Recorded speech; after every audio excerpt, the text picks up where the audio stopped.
یہ آپ اکثر چیز سنتے ہوں گے، یہ میرے اللہ کے رازوں میں سے ایک راز ہے، یہ مدینہ ثانی ہے ناظرین، یہ اللہ کے نبی کی بشارتوں سے ہمیں ملک ملا ہے، تو اس سے محبت بھی ہمارے ایمان کا حصہ ہے الحمدللہ۔ تو جس نے اس کو جان بوجھ کر نقصان پہنچایا کسی سازش کے تحت یا کسی دشمن کا اللہ کار بن کر، اللہ نے اس کو عبرت کا نشان ضرور بنایا ہے۔ تو یہ شہید کے بھائی کا بہت خوبصورت پیغام تھا کہ اس سے محبت کریں، جہاں تک آپ کی استطاعت ہے اس سے وطن سے محبت کریں، یہ ایمان کا حصہ ہے آپ کا، تبھی آپ کا ایمان مکمل ہوتا ہے۔ تو محترم یہ ایک دو سوال ہے بس آخری آپ سے، کہ جب ہمارے ہیرو کا جسد خاکی جہاں پہ لایا گیا سبز ہلالی پرچم میں، تو اہل علاقہ نے کس طرح اپنے ہیرو کا استقبال کیا؟ کتنا بڑا کراؤڈ تھا؟ کیا ماحول تھا اس وقت علاقے کا؟ جی ہمارے اس پورے علاقے کے اندر خبر تو چونکہ شام کی ہی پھیل گئی تھی جب ٹی وی کے اوپر خبر نشر ہوئی، تو ہمارے سے ہر بندے نے جو ہے وہ کانٹیکٹ کرنا شروع کر دیا اور جنازے کا ٹائم پوچھنا شروع کر دیا۔ تو صبح جب ہم پہنچے سحری کو ندیم کا جسد خاکی وہاں سے ریسیو لاہور ایئرپورٹ سے، ہم تقریباً صبح جو ہے وہ 6 بجے ہم اپنے گاؤں پہنچے، تو لوگ جوک در جوک جو ہے وہ آنا شروع ہو گئے جیسی لوگوں کو اطلاع ملی۔ تو ہمارا جو ہے یہ ڈیرے کے ساتھ ہی ایک بڑی کھلی جگہ پہ، چونکہ اس وقت کرونا کا بڑا زور تھا تو کرونا SOPs کے ساتھ جو ہے وہ نماز جنازہ کا اہتمام کیا گیا تھا، لیکن وہ جگہ کم پڑ گئی، اتنی بڑی تعداد میں لوگ آئے کہ جو ہے جتنے لوگوں نے جنازہ پڑھا اس سے آدھے لوگ جو ہیں وہ سڑکوں کے اوپر جنازہ پڑھنے سے رہ گئے، پیچھے سے کافی مطلب کہ یہاں سے 3 کلومیٹر تک جو ہے وہ تحد نگاہ ہمیں تو لوگ ہی نظر آ رہے تھے۔ اور ندیم کی تدفین کے وقت بھی کئی لوگ جنازے میں شامل ہوئے، کئی لوگ جنازہ میں شامل نہ ہو سکے، تو لیکن لوگوں نے بہت پیار دیا اور اس کو انہوں نے، ان کا یہ جذبہ اور پیار ہی جو ہے وہ ہمارے لیے ایک تقویت کا باعث ہے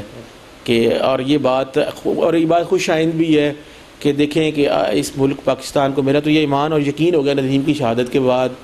کہ جب تک بھی پاکستانیوں کے اندر یہ جذبہ موجزن ہے، ہمارا کوئی بھی دشمن شاید جو ہے وہ یہ خواب ہی دیکھتے رہیں کہ پاکستان کو نست و نابود کر دیں گے، جب تک پاکستانیوں کے اندر اس اپنے ملک کا جذبہ موجود ہے انشاءاللہ ہمارا یہ ملک تا قیامت قائم رہے گا۔ اور یہ اللہ کے نام پہ لیا گیا ہے ملک ہے، اس ملک کے اندر ہم انشاءاللہ اپنی اسلامی اقدار کے ساتھ جو ہے وہ مسلمانوں کا یہ ایک ملک ہے، تو اس حوالے سے بھی جو ہے وہ تمام فرقہ جات جو ہے اس میں مذہبی آزادی کے ساتھ اپنی وہ کرتے ہیں، اقلیت کو خاص طور پہ جو ہے وہ ان کے حقوق کا خیال رکھا جاتا ہے۔ تو میں تو اپنے ملک کے لیے دعا گو ہوں، اور میری طرف سے تو اپنی قوم کے لیے، قوم کا جذبہ دیکھ کے میرے لیے بڑی ایک ہمت اور تقویت کا باعث ہے۔ اللہ تعالی ہمارے اس جذبے کو سلامت رکھے۔ اکثر وہ بیشتر ہم میڈیا میں پڑھتے تھے کہ جی 1965 والا جذبہ جو ہے وہ قوم میں بعد میں نہیں نظر آیا، لیکن ندیم کی شہادت پہ میں چھوٹا سا علاقہ ہے ہمارا، اس ضلع میں میں نے لوگوں کے اندر وہ جذبہ ضرور دیکھا ہے۔ آرمی کے اندر بھی، پاک آرمی کی بھی میں اس حوالے سے ضرور یہ بات کرنا چاہوں گا کہ پاک آرمی نے بھی ندیم کی شہادت کو پورا اون کیا، انہوں نے ان کے تمام جو ندیم کے جو اس وقت کے IGFC تھے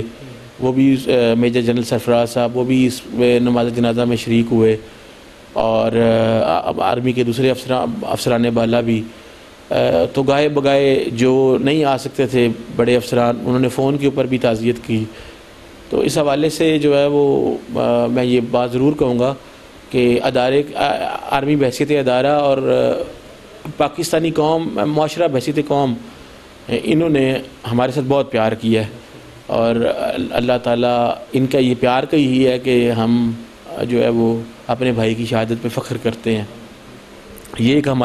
یہ بھی سمجھتے ہیں بحیثیت مسلمان کہ ہماری خوش قسمتی بھی ہے کہ اللہ تعالیٰ نے ہمارے اندر یہ ایک نظام ایسا نافذ کیا ہوا ہے کہ ہم ایک دوسرے کی خوشی غمی میں شریک ہوتے ہیں۔ تو جب یہ خوشی غمی میں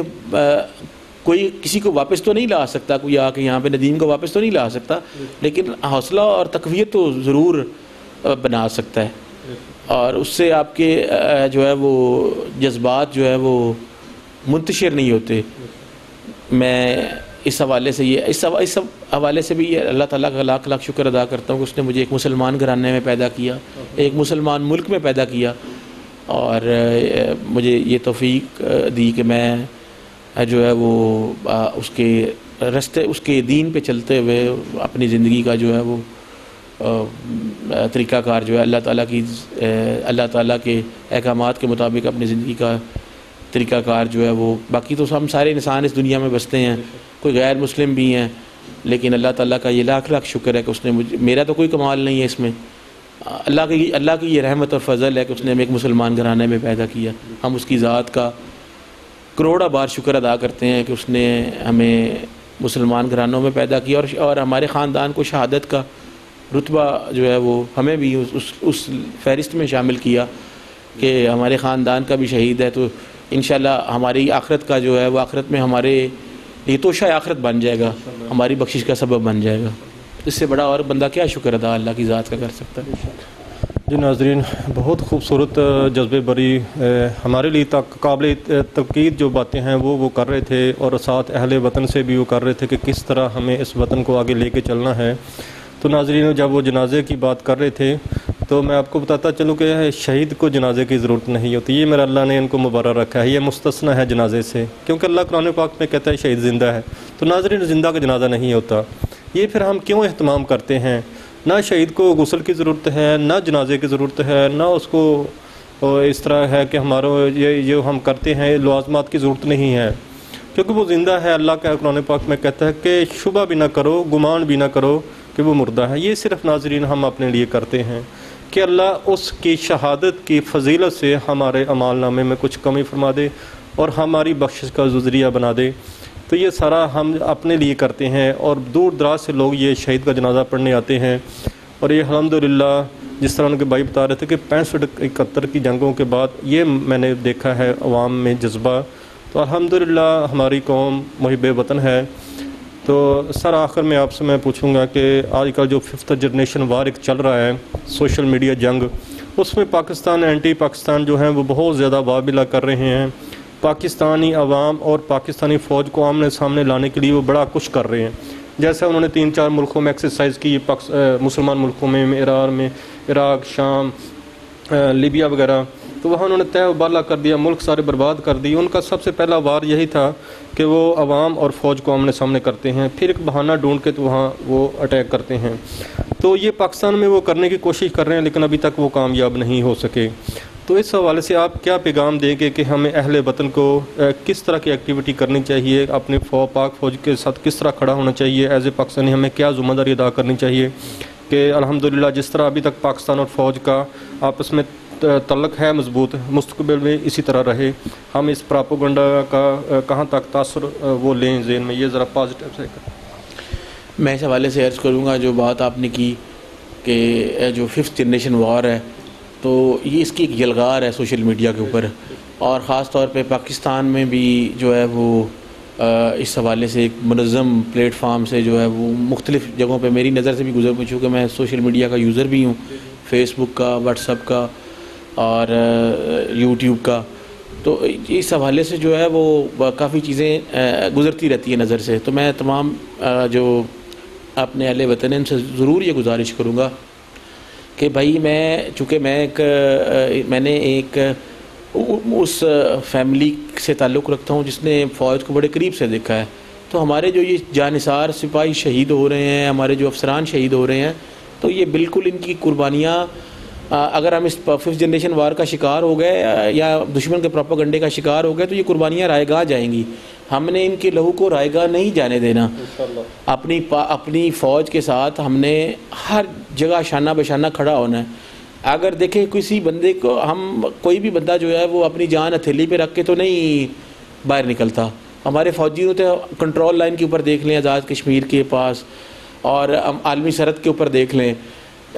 تو یہ تو ہمارے فوجی جوان چاہے رینجرز میں ہوں، چاہے وہ پاک نیوی میں ہوں، چاہے وہ پاک فضائیہ میں ہوں، تو وہ تو ہر وقت اپنی جان جو ہے وہ اپنی ہتھیلی کے اوپر رکھ کے تو ہمارے ملک کی حفاظت کر رہے ہیں. تو اس حوالے سے جو ہے وہ ہمیں بالکل بھی کسی پروپیگنڈے کا شکار نہیں ہونا چاہیے، اور ہمیں اپنی جو فوج ہے اس کے شانہ بشانہ سوشل میڈیا کے پلیٹ فارم سے اور جس طرح بھی ہم سپورٹ کر سکیں پاک آرمی کو، کیونکہ پاک آرمی کا جو ہے وہ اس ملک کی حفاظت میں ایک کلیدی کردار ہے.